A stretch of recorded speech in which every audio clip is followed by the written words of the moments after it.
Sometimes it's a moment or a call that can change the course of someone's career. That was the case for one Loves Park police officer who says a tragedy he experienced on the job helped inspire him to take action against drunk driving in the area. It's this week's Behind the Badge.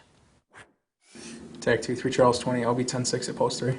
The night shift is winding down for Loves Park officer Brady Bailey. Just a few hours left until sunrise and the end of his 12-hour shift guarding the streets of Loves Park.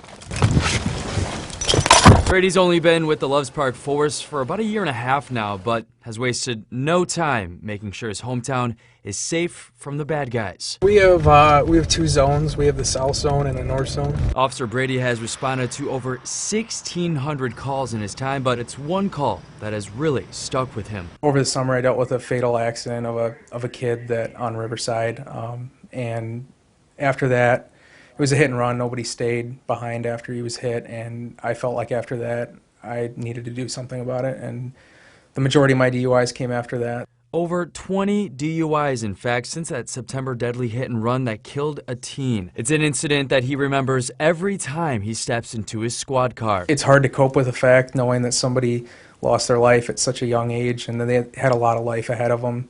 You know, every time you drive by for a while, you think about them. His focus now, making sure no more lives are lost to drunk driving on his watch. I've gotten a lot of DUIs where people are, close to triple the legal limit.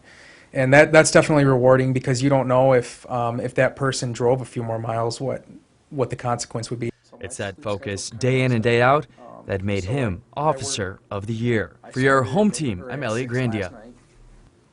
Officer Bailey was given that award from his sergeant at the Rockford VFW. He's only 26 and says he hopes to be a sergeant one day.